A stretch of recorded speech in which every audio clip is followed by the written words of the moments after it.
Welcome to the Commentary Magazine Daily Podcast. This is one of our summer podcasts in which we are doing non-newsy, ruminative material for you, for your listening pleasure. Also for your pleasure, the Commentary Roast on October 19th here in New York City, our annual fundraiser, expensive but worth it. We are roasting the hedge fund titan and economic big brain Clifford Asness. We have a fantastic evening planned for people who love Cliff, who don't like Cliff, who've never heard of Cliff, or who need to learn more about Cliff. Fun hijinks, comedians, singers, circus performers, not really circus performers, but it is the event of the year. Go to commentary.org/roast to find out how to get tickets or to buy tables. And you will really be helping us out. This is our most important event of the year. Commentary.org/roast. And at that event will be present my fellow panelists for today. Executive Editor Abe Greenwald. Hi, Abe. Hi, John. Senior Editor Seth Mandel. Hi, Seth. Hi, John. Social commentary columnist Christine Rosen. Hi, Christine. Hi, John. And Washington commentary columnist Matthew Continetti. Hi, Matt. Hi, John. So we thought today we would go negative. And by negative, I mean, you know how there's a hot thing now where people go play, they say, you know what I hate?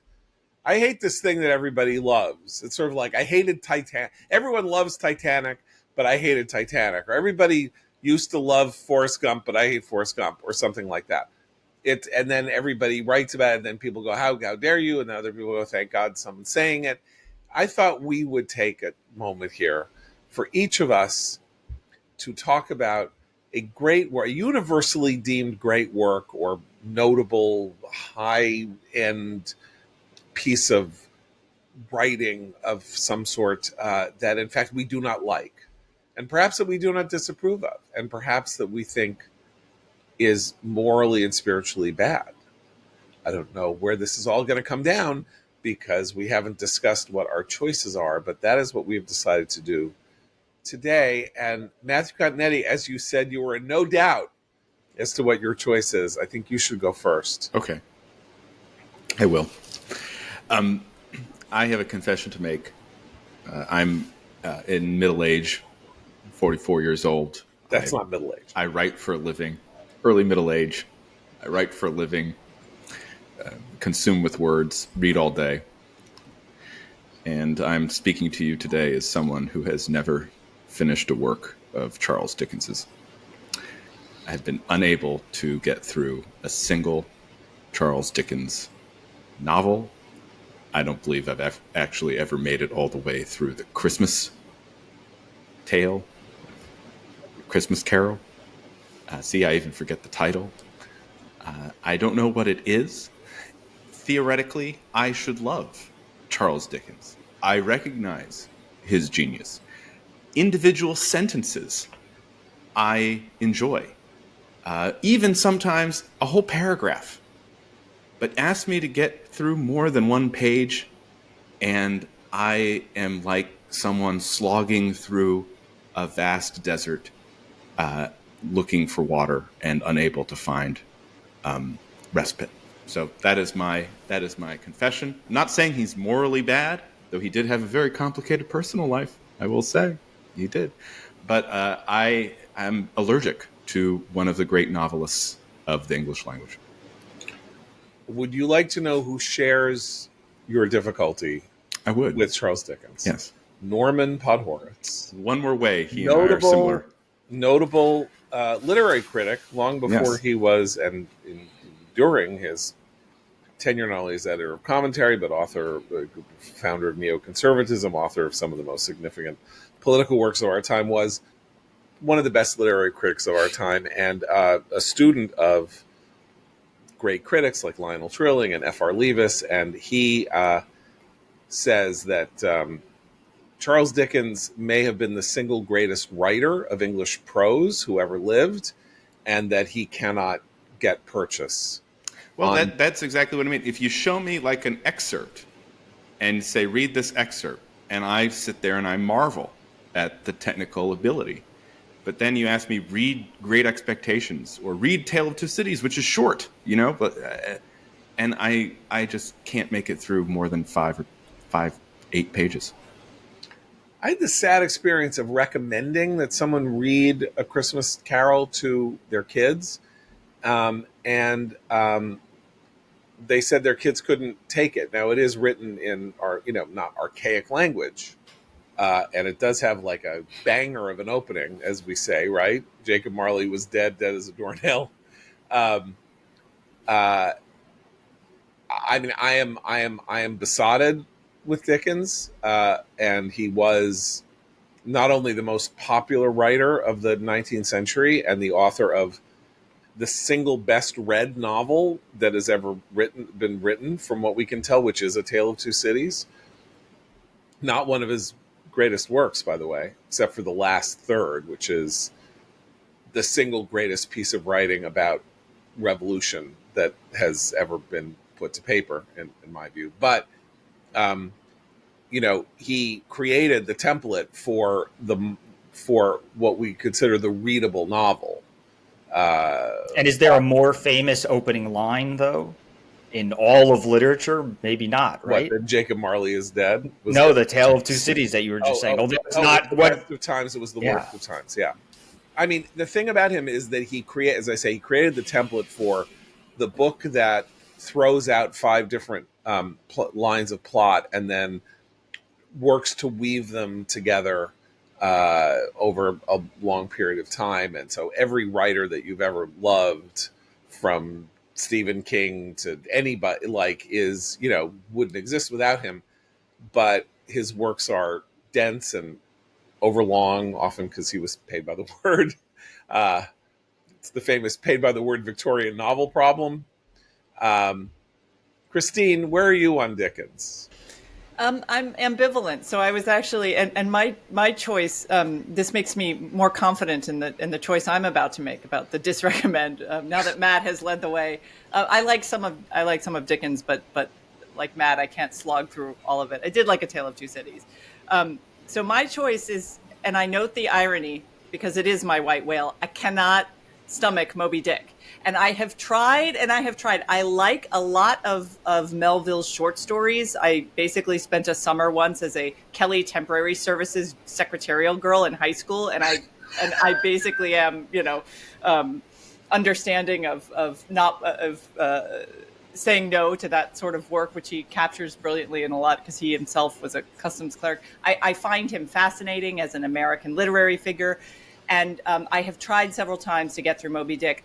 What I ended up doing recently is reading a scholarly book by a historian named Aaron Sachs, who wrote a joint biography of Melville and Lewis Mumford. I like Lewis Mumford. He was a 20th century critic of technology and of the city.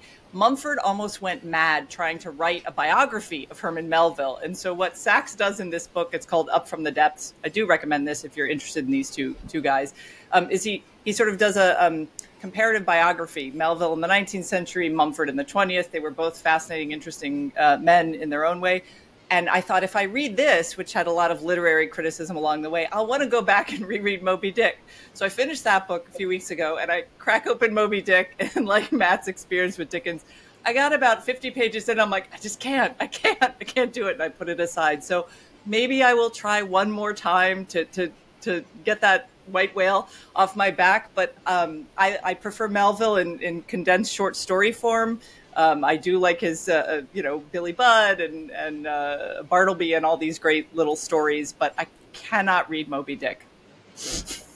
That's funny because I love Moby Dick, but several years ago, there was a novel that was written about baseball that was Moby Dick, but baseball. And everyone in the conservative world loved it. But Chad Harback, was that The Art of Fielding? The Art of Fielding, right? Yeah. Everybody around me loved this novel, which was essentially Moby Dick, but baseball. And I just assumed there was no way I wouldn't love it. And I absolutely hated it because it was like the baseball team was named the Harpooners, and it was like there were no allusions to Moby Dick. It was like literally just rewriting Moby Dick as baseball. So I like the original, but I find it's very hard. Unlike some other great novels, there's no way to do a takeoff on Moby Dick. I think that's one of the great things about the novel.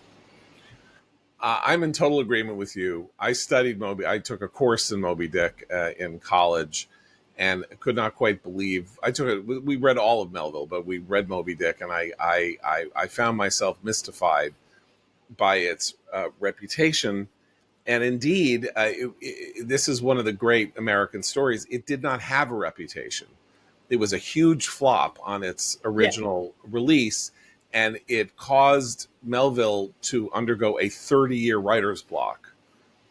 He did not write until he was way, way, way older. He wrote Billy Budd right at the end of his life because he was so heartbroken by the reception of Moby, which he wrote to be Moby Dick. He wanted it to be the defining American novel. Dedicated to his great friend Nathaniel Hawthorne. And right. The story of their friendship is really fascinating as well. It is. And but, I think it's one of those books that has... there is a subtext in the book. There is a gay subtext in the book, and Melville was thought to be gay. But in other words, like in the pursuit, there was nothing metaphorical about Ahab's obsessional pursuit of the whale that, injured. Like that is, it's like all there on the surface, and Melville hammers home, bangs on your head his themes until you can't get your head on straight. And then, of course, there is the notorious chapter in the middle of the book called Cetology, where he shows that he did all this studying of whales, and it's like 35 pages about the anatomy of a whale. And anybody who actually manages to get through that chapter, it's like the people who go back and reread the history theme chapters of War and Peace is a person that I have deep respect for, because those are unreadable. I would just like to note that the two authors we've mentioned so far, Charles Dickens and Herman Melville, are the two major literary influences on one of the greatest works of pop culture of all time, and that would be Star Trek II: The Wrath of Khan. This is very true. So, and I would, I appreciate them on that level. I recently rewatched this masterpiece, and so it's top of mind, as our former White House press secretary would say. And it is striking that even though I also can't get through Moby Dick, the quotations from that work, as well as quotations from Dickens, imbue one of my favorite pieces of popular cinema. I mean, it is the greatest science fiction movie ever made, and that's just the fact of it. And if you disagree with me, you're wrong, and you should suffer. I don't disagree. Yes. Okay. Science fiction, not space adventure, not space opera, not whatever, not fantasy. Okay. But you're right, and therefore we should thank Herman Melville for giving Khan his line at the very end as he's about to activate the Genesis device. Yes. From hell's heart I stab at thee. Yes. Okay. Abe Greenwald, what you got? So I have mine is a bit more of a popular work. And it's something, John, you and I have disagreed on before, so I fully expect to take the incoming here. I don't hate it, but I think it's wildly overrated, and that's Hamilton. Hey. I think it's great at telling the story it tells. It's great at getting you to know and love Hamilton. And I think what it sets out to do generally is the opposite of morally reprehensible. I think it's wonderful that it seeks to tell the American story as this genuinely inclusive tale. And I even appreciate the fact that Hamilton mania, despite the fact that I don't join in on it. I think it's a healthy thing that Americans love it as much as they do. My problem is I don't care about the music really almost at all. I care about it a little bit, but I think it's like, kind of charming, the music, but I don't think it holds up. I never listened to it. I saw it, and I was never inclined to play those songs again. And for me, I have to say, when it comes to musicals, my way in is the music. If a show is a collection of good songs, I'll basically like it. If whether or not it succeeds in its various other elements, and the music leaves me a little cold. Not my thing. I mean, you're wrong. So that's, I don't know what else. This is why you're a contrarian. Fight. I wish there was a fight. Like, Dickens. What do you want from me? I literally think that there is not a bad. There are 36 songs in Hamilton. There's not a bad song in Hamilton, and there are 10 of them that are will live as long as. This actually gets back to another mini episode we recorded recently on the Broadway musicals we enjoy. Yeah. And we mentioned it there, but it's worth bringing up again in this context, which is, what do you think explains the second act problem? Why is it that second acts are always weaker than first acts? This is something I always notice. And I do think it's true to some extent in Hamilton, even though it's a strong second act. But there is that moment toward the end of Hamilton where things begin to slow down, and it's just extremely sad. Yeah. No. I would like to ask the expert. I would like to ask the expert. Well, I say this as a parent who has watched Hamilton on Disney dozens of times. Yes. As well as seeing it live. But John, what do you think explains the second act? So musicals are comedies, even if they're not, even if they're Sweeney Todd, they're comedies. Comedies always have this problem, which is that the setup is how everything is constructed to go a certain way, and then it has to be broken down to be rebuilt at the end, right? You have to introduce a note of conflict or a note of sad, whatever, somebody has to admit that they lied or whatever it is. And it's not fun to see the fun go out of something. And there's no way to tell these stories, or very few people have figured out how to tell these stories without that effect, which is like, okay, fun's over, they hate each other now, or this bad thing happened that somebody has to spend 20 minutes apologizing for, and it's a bummer, which is why sometimes a really great show, if you can pull off, it's very hard to pull off a farce. Farces don't have this problem because they're all about crazy. How everything it's all crazy, right? And I mean, on another episode we did where Seth chose The Music Man, I pointed out that one of the weird things about The Music Man is that it ends with him almost being lynched, like that's how extreme these things can start getting. And Hamilton obviously had to follow the fact that he's shot and killed. Things go in a way in which his son is shot and killed, and then he's shot and killed.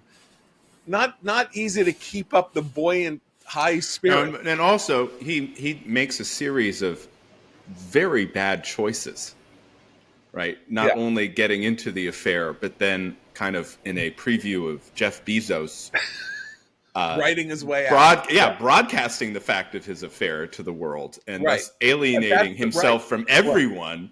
Yeah. Also explaining why he never became president. But so by the time the duel happens, you're kind of like, he's not the greatest guy.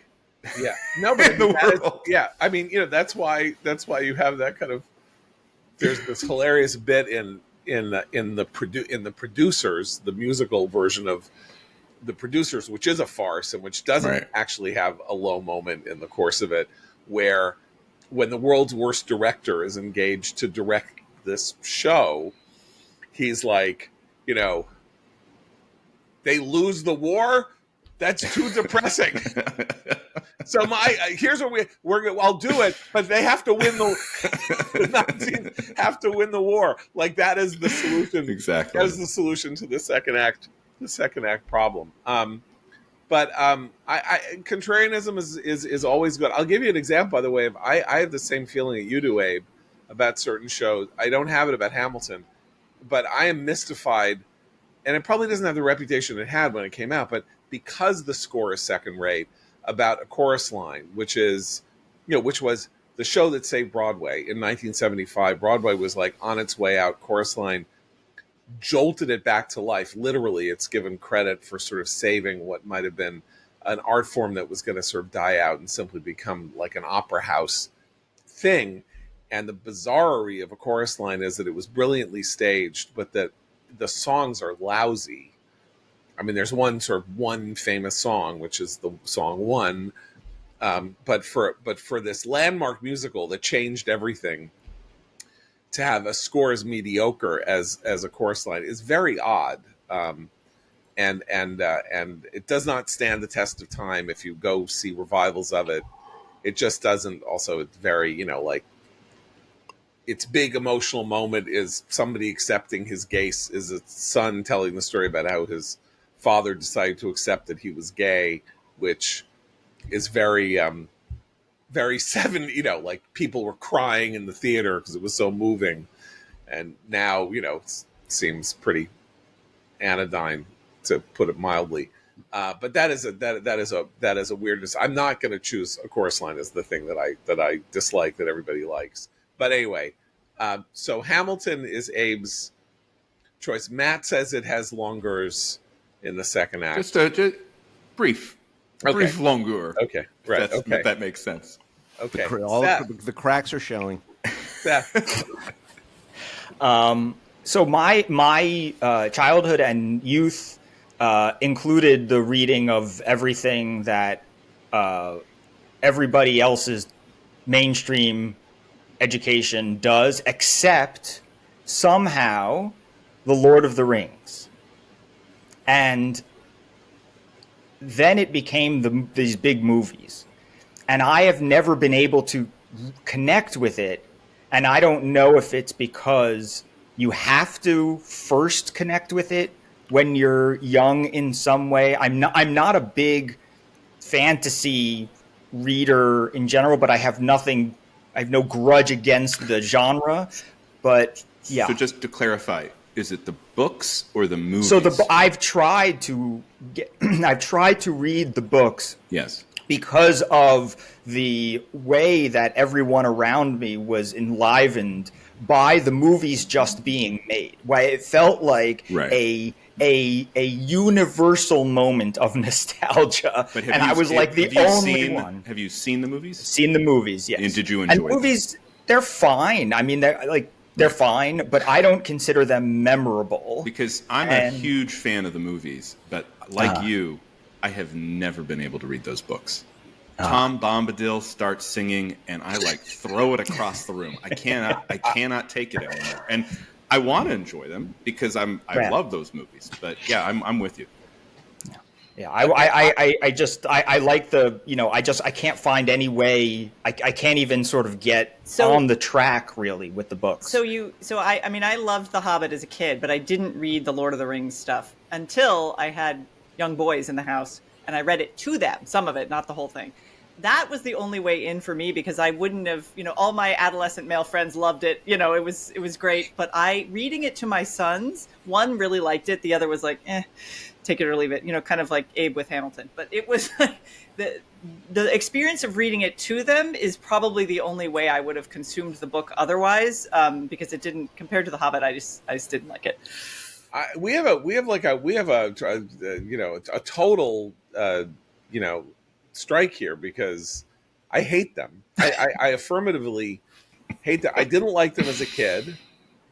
I loved, so it was sort of like C.S. Lewis versus J.R.R. Tolkien as the British academics. C.S. Lewis wins that battle, hands down. No, but who wrote sort of allegorical fantasy novels on a wider scope. And I mean, it's funny you mentioned the Tom Bombadil songs. Oh my God. That is where, so that's about 100 pages into the first book, where you're ending up in the forest and Tom Bombadil starts singing the song. And I think that's where 3 times with 3 different children, I tried to read The Lord of the Rings, and had exactly the same, which is like I just must have been allergic to it for some reason. And then each time we get there, and then the kids are like, I don't want to read this anymore. And Peter Jackson very smartly cut all that out. Yeah, right. And the real Tolkienists got mad at him. Yeah, but he was so right. Yeah, it kills the story. But my experience of reading The Lord of the Rings is that they get up and then they walk and then they stop and they have lunch and then they walk some more and then they stop and it's night and they look at the stars and then they go to sleep and then they get up and then they walk some more.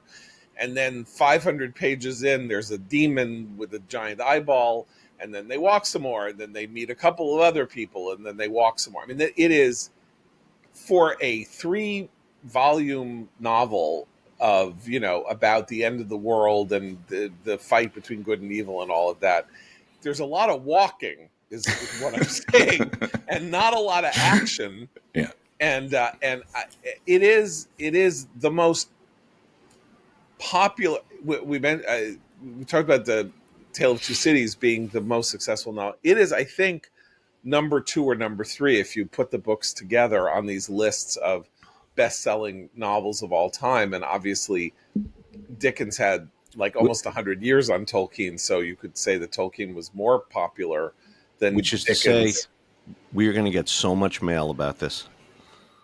Yeah, but they're like Beyonce's fan base. We're going to get a lot of email.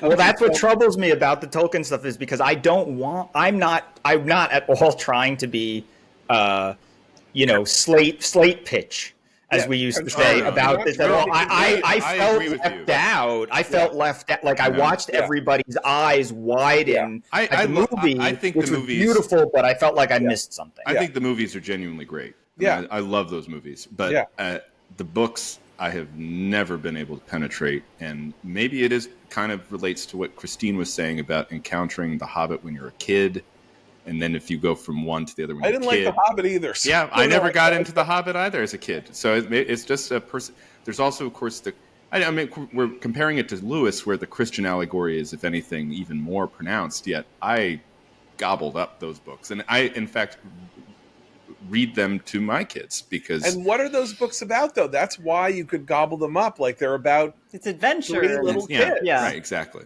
They're about 3. I mean, at least the first one. And there's lots of incident. There's incidents character. They're told through the worldview and understanding of children, which is why children connect to them, but with an adult theme and with the allegory that makes it understandable to adults. Right. I mean, it's they're great. But there is a whole branch of literature that Tolkien created, which we can call the world building, the world of world building, and we like many people like many of the books that are sort of like derived from it, as we could say, since we wouldn't have Star Trek 2.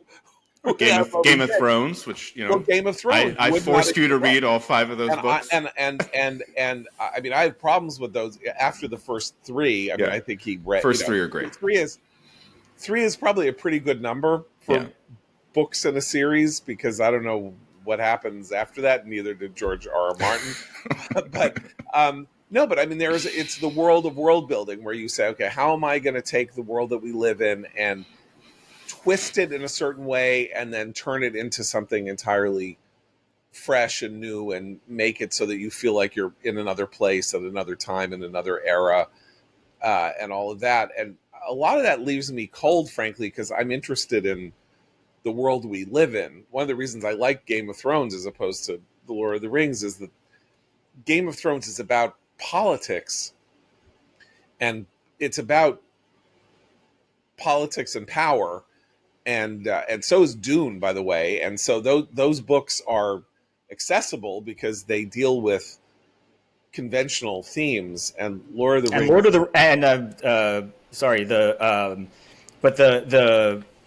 The original, they're also about a specific point, an actual specific point in history, right? They're the Wars of the Roses. Well, in theory, right? That's what it's not said it. It's like the Wars of the Roses if there were dragons. Is basically the Game of Thrones, whereas the Lord of the Rings is about what if, a small British village were, this epicenter of the fight between good and evil, in the universe or something like that. And I don't live in a small English village in a little cute little house, and stuff like that. Like, it's not. So maybe if I did, or I had some, but I don't know. It's just a strange thing, because these are the incredibly popular books, and I generally tweak to those, or I can understand what it is, and the allergy is real, and we all seem to have it. So, Abe, do you have it, or did you not even bother? I didn't even bother because of at face value, the whole world of it never clicked with me. Yeah. I saw the movies, and I think I'm like Seth. I thought they were fine, and that was it. So yeah, I didn't. Yeah. I didn't bother. Okay, so it now falls to me, and there are so many of these that one could pick, but I'm going to be like extremely pretentious here, and say that the great writer whose work I leaves me literally cold, and I've actually read both of his great works twice in an effort to try to find out what was going on, is Stendhal, author of The Red and the Black and The Charterhouse of Parma. And Mary McCarthy, among others, said he was the great writer of the 19th century.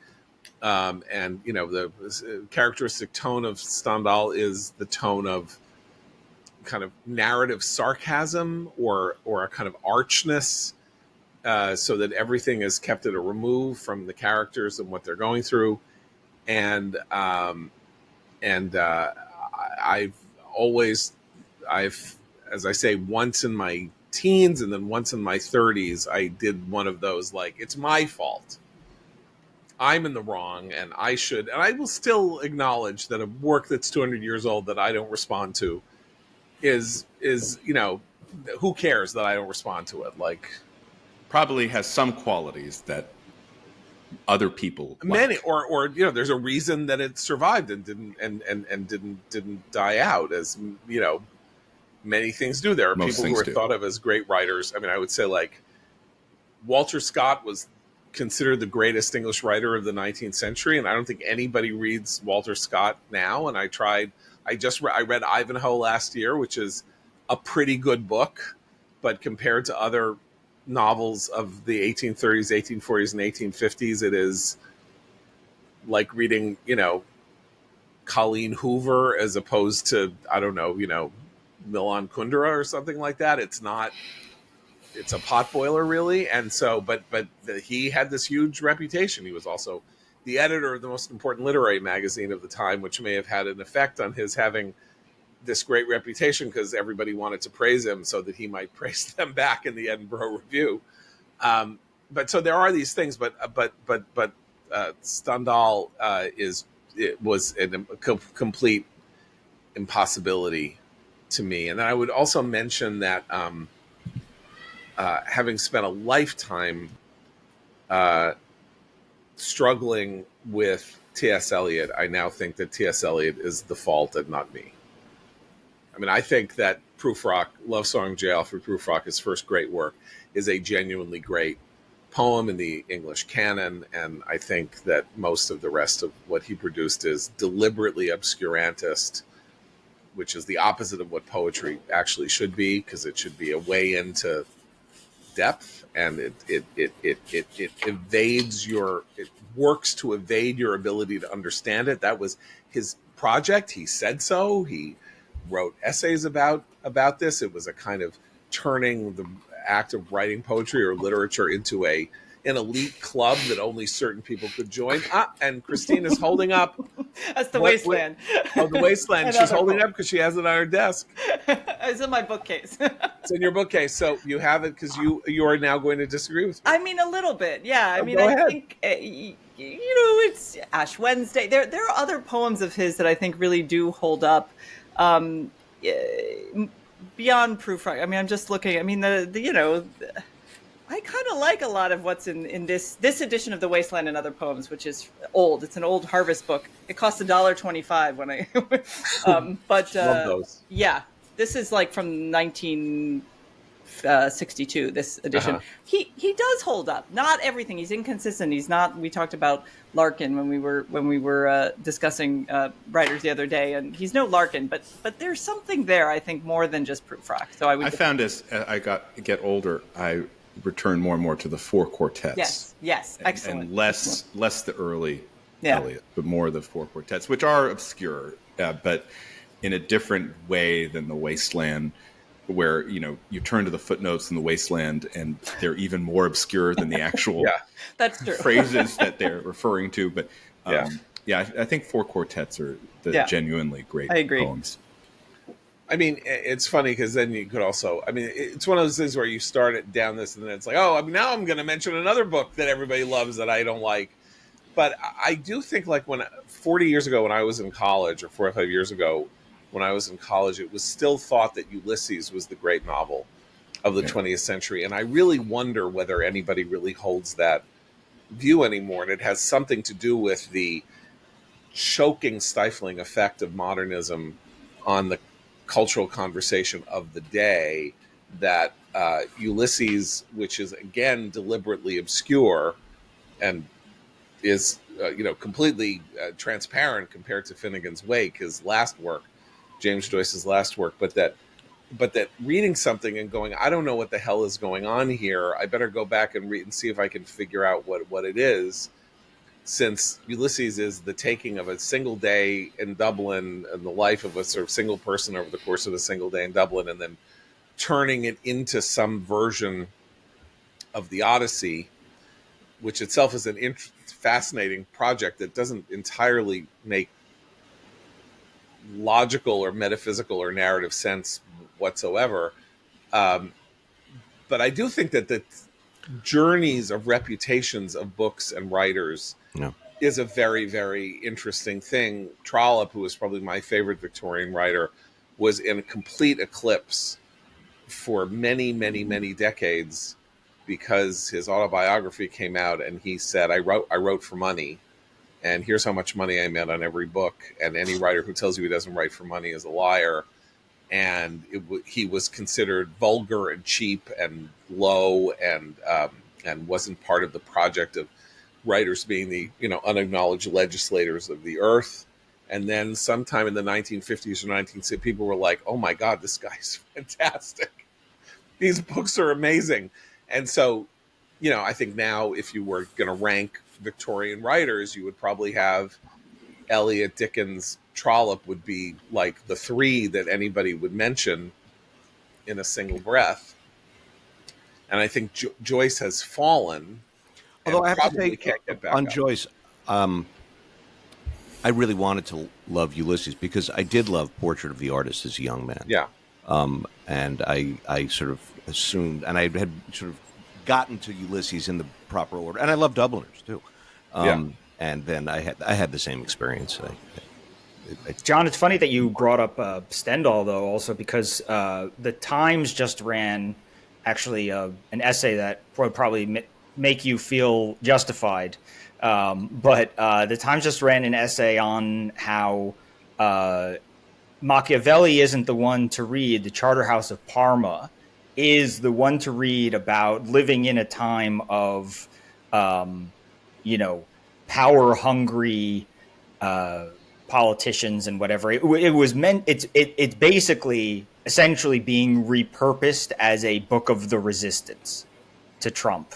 It was fairly explicit too in the essay, but that's interesting because there is a plain attempt in that sense to bring him back as a sort of resistance text, which I don't think that you can ever really force on people. But it's I think after I read the New York Times essay on how Mansfield Park is a book about slavery, my ability to read any further New York Times essays about great works of the past and their relevance to they the better present. leave Middlemarch alone. That's all I'm saying. Do not don't touch Middlemarch. You don't have to do Middlemarch because it's a novel that is about somebody who ministers to the poor. So I don't know why that, you don't have to take Mansfield Park and say, no, it's okay to read Mansfield Park. It's really about slavery, which is like, the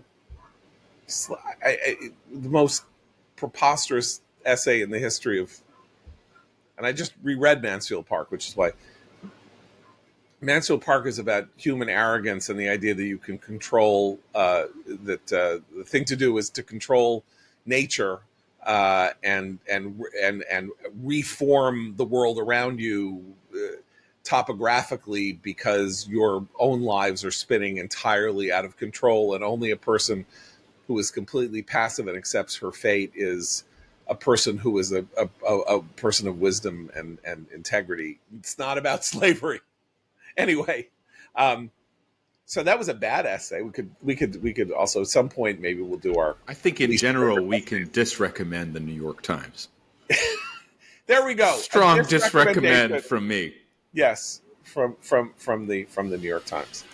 And by the way, now that you've done that, there'll be an essay about how conservative podcasters and why do they have problems with women. Because every third piece in the New York Times now is men. What's wrong with them? What is wrong with men? What is wrong with men? It's unbelievable. I have thoughts, but it should be a commentary after dark episode. We'll just, there we go. Table that for now. All right. So the works that we are suggesting that we ourselves cannot access in the greatness that others find in them, I believe. So we have, of course, Moby Dick from Christine. We have The Lord of the Rings from Seth. We have the entirety of the oeuvre of Charles Dickens from Matt. We have Lin-Manuel Miranda's Hamilton from Abe, and we have Stendhal's Charterhouse of Parma and the Red and the Black from me. So there we have it. We've done it. We've disrecommended the New York Times, and we'll be back anon. So for Christine, Seth, Matt, and Abe, I'm John Podhoretz. Keep the candle burning.